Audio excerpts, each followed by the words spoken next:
Bueno, ya no es una sorpresa para ustedes todas las cosas por las que atravieso aquí.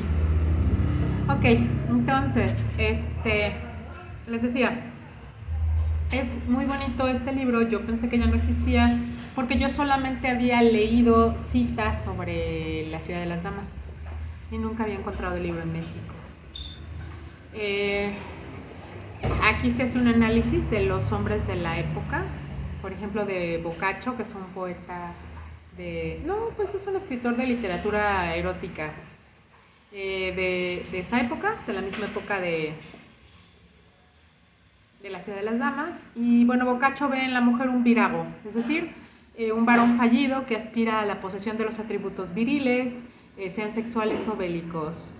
Una teoría cuya vigencia ha durado hasta bien avanzado el siglo XX, gracias al doctor Freud. Entonces, bueno, estamos viendo aquí cómo sí hay un prejuicio desde entonces, donde, bueno, pues para mantener a las mujeres en su lugar, pues hay que cargarlas de toda clase de prejuicios, ¿no? Algo que ni siquiera puedo comprobar, pero que voy virtiendo como una descripción. Ya les he mencionado que particularmente en la teología las mujeres son descritas sin que ellas nunca den una opinión de sí mismas, ¿no? La Biblia habla de las mujeres pestes, pero las mujeres nunca escriben en la Biblia, ¿no? Entonces es un problema porque están descritas desde una heteronormatividad, es decir, desde fuera. Entonces, al final poco importa si se han ilustrado en el campo de las armas o de las letras. Las hijas de Eva siempre se dejarán arrastrar por los defectos propios de su sexo, siendo la lujuria su vicio principal, ¿no? Entonces es así como se les describe a las mujeres en De Claris y en Mentita Sexum, ¿no? Entonces la ciudad de las damas, ella, como vemos, Cristina, pues hace una respuesta a esto. Ella dice, aquí dice, a principios del siglo siguiente, en 1837, gracias a Charles Fourier, se crea el término feminisme. Me encanta, porque yo les he dicho que hay hombres fantásticos siempre, en este caso es Charles Fourier, filósofo crítico y literario escocés. William Minto, quien se le bautizará como Champion of Her Sex. El feminismo empezaba a estar en el aire y la palabra feminist entra con buen pie en la lengua inglesa en 1894, ¿hace cuánto? Hace nada, ¿no? Entonces Cristina de Pizan fue una mujer que siempre vivió a gusto con el presente, nunca sintió nostalgia de hipotéticos tiempos pasados y mejores. Ella llegó a revisar el concepto de la expulsión del paraíso acorde a los comentarios de su época que recurrían a un discurso misógino. ¿Por qué? Pues por Eva, ¿no? Se habla del Román del Arroz, que es una obra muy famosa en esa época, y bueno, donde por culpa de la mujer se afirma que el hombre jamás volverá a sentirse feliz en este mundo, ¿no? Porque pues causa de Eva, Adán fue, ya saben, ¿no? Expulsado del paraíso, ¿no? Pues es una mitología, ¿no? Para culpar a las mujeres de lo que sea. Cristina se da cuenta de todo esto, Cristina lo estalla y bueno, escribe impecablemente, es brutal. Dice, llegué a la conclusión de que al crear Dios a la mujer había creado un ser abyecto. No dejaba de sorprenderme que tan gran obrero haya podido consentir en hacer una obra abominable, ya que si creemos a estos autores, la mujer sería una vasija que contiene el pozo de todos los vicios y males. Entonces llegué al desprecio de mí misma y de todo el sexo femenino, claro, ¿no? Si sigues con una idea misógina, pues eso es lo que provoca. Y dice, bueno, pero el servidor que menos recibe del Señor es el que menos obligado queda, ¿no? Si a mí no me dio ninguna gracia a Dios, pues ¿qué obligación tengo yo, no? Entonces empieza a revisar esto y dice, adoptar una opinión en la que no crees ni te reconoces porque solo está fundada sobre los prejuicios de los demás. Fíjense cómo ella arranca diciendo, son prejuicios en contra de las mujeres, ¿no?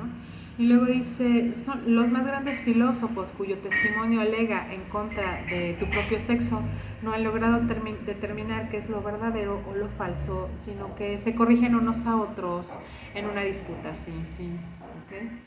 Tú pareces creer que todo cuanto afirman los filósofos es artículo de fe y que no pueden equivocarse. Por eso yo he dado la batalla que he dado en contra de la filosofía entendida como una historia de hombres. Porque también hay mujeres. Ya se dieron cuenta que les hablé primero de la historia, bueno, les hice el repaso, ¿no?, en ética de la historia de la filosofía y solo eran chicos. ¿Y Cristina dónde está? ¿No? Yo te recomiendo que le des la vuelta a los escritos donde desprecian a las mujeres para sacarles partido en provecho tuyo, cualesquiera que sean sus intenciones. No son más que habladurías vergonzosas y palpables mentiras. Para concluir, querida Cristina, te diría que es tu ingenuidad la que te ha llevado a la opinión que tienes ahora, son las divinidades hablándoles, ¿no? Vuelve a ti, recobra el ánimo tuyo y no te preocupes por tales necedades. Tienes que saber que las mujeres no pueden dejarse alcanzar por una difamación tan tajante y que al final siempre se vuelven contra de su autor. Estamos hablando de 1300. Entonces, se le empiezan a aparecer las damas, ¿no?, que le están hablando, ¿no? Es bonito, es un recurso literario. Dice, salvo con una, la que hablaría en tercer lugar, aunque no por ello con menor autoridad, cuyo gesto era tan altivo que nadie, por ser muy osado que fuera, podía mirarla a los ojos sin temer ser fulminado por su mal comportamiento.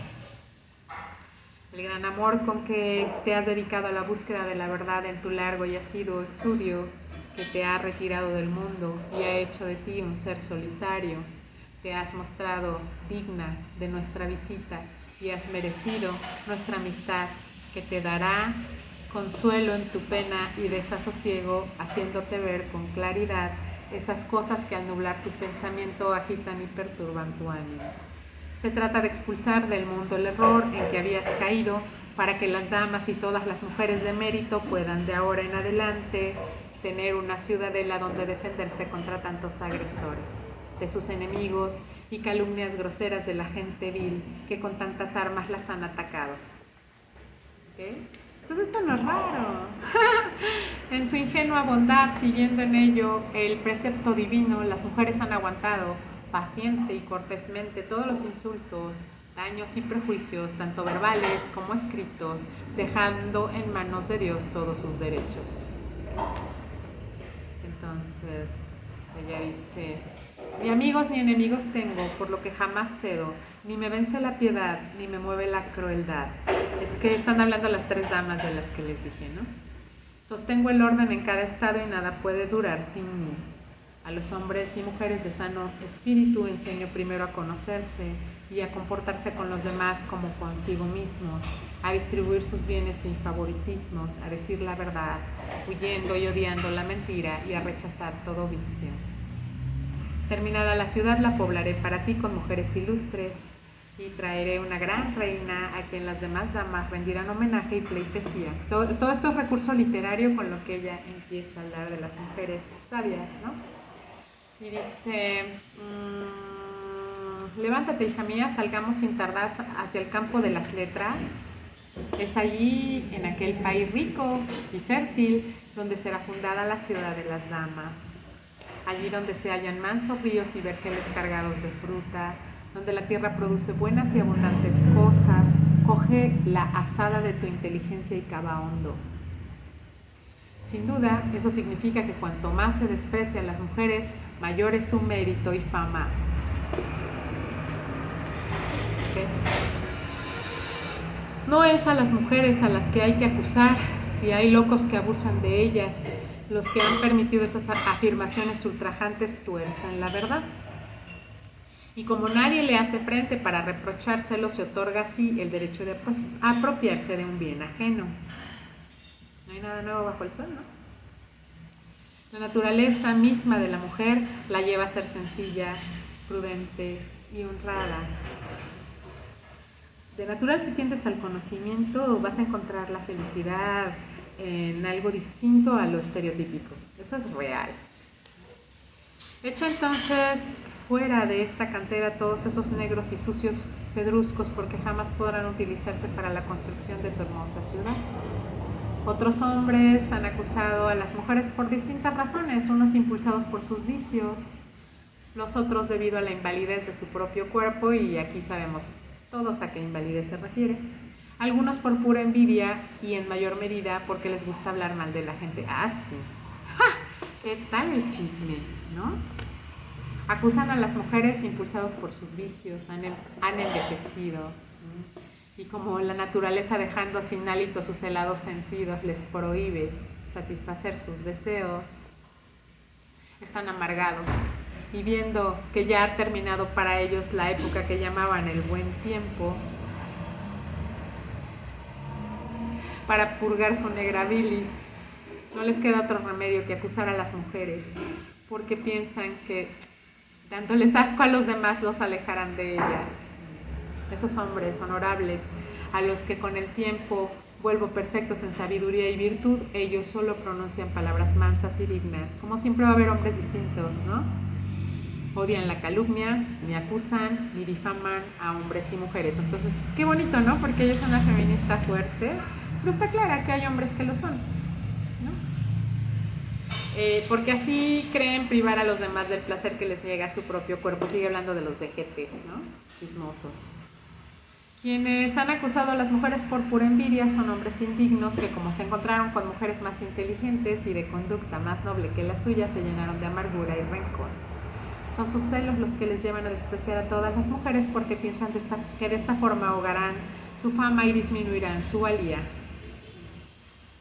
haciendo de la filosofía una filofolía, es decir, del amor a la sabiduría un amor a la locura genial, ¿no? Estalla la filosofía, ¡pum!, pero de un tiro. En cuanto a los que su naturaleza lleva a maldecir, no hay que extrañarse de que hablen mal de las mujeres. Todo hombre al que guste hablar mal de las mujeres es poco honrado y de bajo espíritu,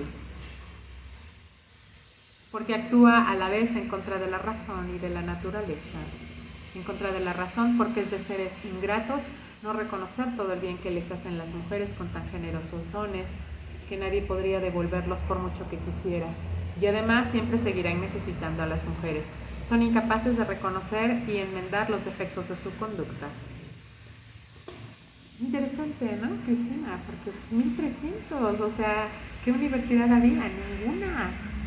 Genia. Y formó el cuerpo de la mujer con una de sus costillas para significar que ella debía permanecer a su lado como su compañera, no estar a sus pies como una esclava, y que él habría de quererla como a su propia carne. Si el soberano obrero no se avergonzó creando el cuerpo femenino, ¿por qué la naturaleza habría de avergonzarse? La mujer ha sido hecha por el soberano obrero del paraíso terrenal. ¿Y de qué sustancia? No de vil materia, sino de la más noble jamás creada, puesto que Dios la hizo del cuerpo del hombre.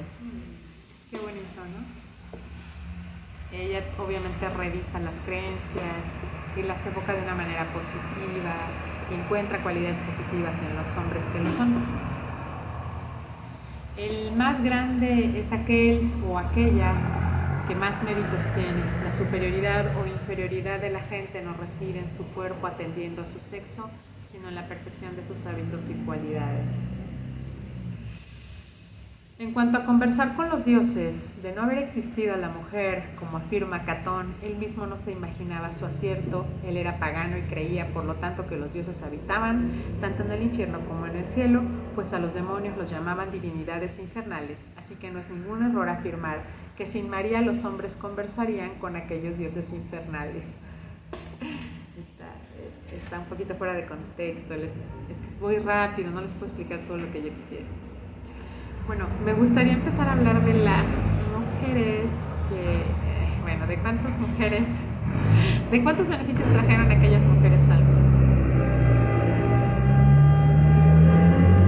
Así se ve la ingratitud de quienes hablan así. Tan ingratos son como los que viven del bien ajeno, que como no saben de dónde viene su dinero, nunca se les ocurre dar gracias a nadie. Ahora puedes comprender cómo Dios, que no hace nada que no sea razonable, ha querido mostrar a los hombres que no tienen en menor estima el sexo femenino que al varonil. Se ha complacido en conceder a las mujeres tantas facultades intelectuales que su inteligencia no solo es capaz de comprender y asimilar las ciencias, sino de inventar algunas nuevas de tal provecho para la humanidad que resultaría difícil encontrar otras más útiles. Así ten por cierto que el bien que hizo Carmentá Carmentá es inmenso porque fue gracias a ella por la que los hombres, aunque ellos no lo quisieran reconocer, pasaron de la ignorancia a la cultura.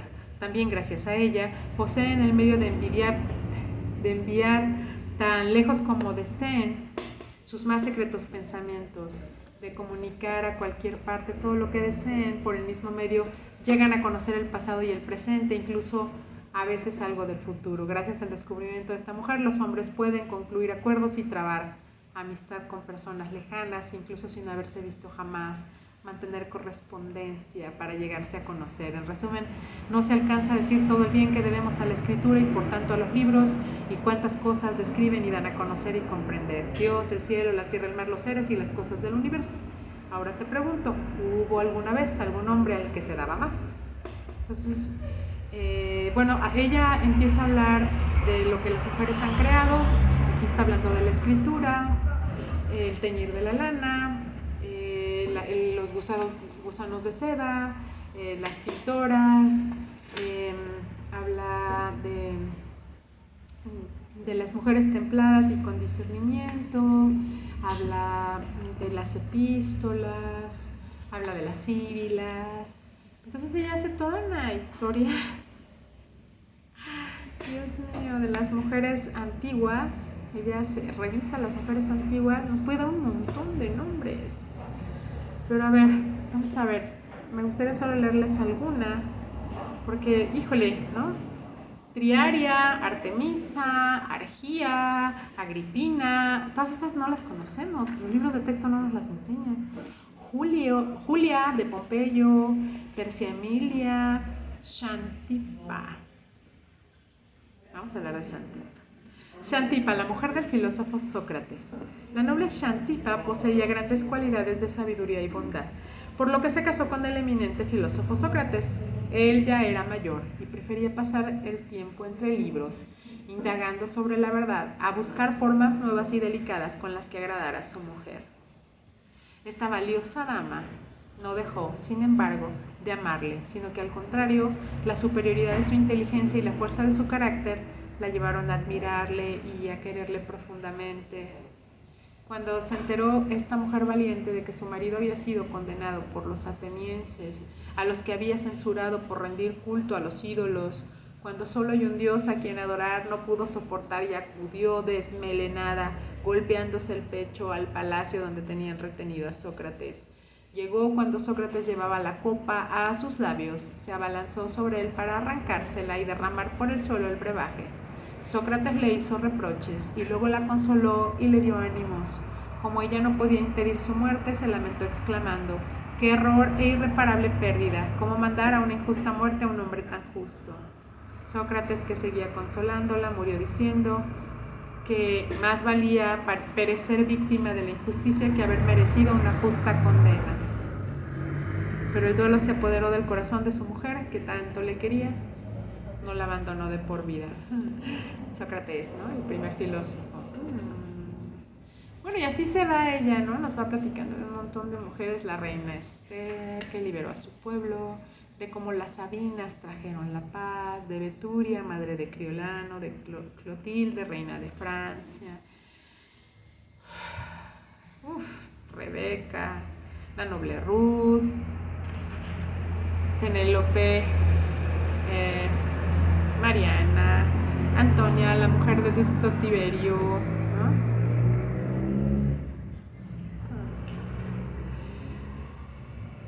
Dios mío, son muchísimas. Está súper bonito este libro. Pero a ver, donde se trata del emperador y sus sucesores, donde se habla de la fuerza moral de Griselda, marquesa de los Saluces. Es que es muy largo y se me va a cortar el video. Ay, si estuviéramos en el salón les daría unas clases tan padres. Como les extraño mis salones y a ustedes. A ver, donde Cristina pregunta por qué aquellas valiosas mujeres no refutaron los libros y los juicios de los hombres que las difamaban, respuesta de derechura. Acaban de escuchar aquellos relatos que me hizo derechura sobre la constancia de las mujeres, algunos de los cuales incluso he omitido para no alargarme, como el de Helena, una mujer griega que antes de denunciar a los hombres a los que querían acusar ante el juez que la hacía torturar para que confesara, se arrancó la lengua ella misma con los dientes.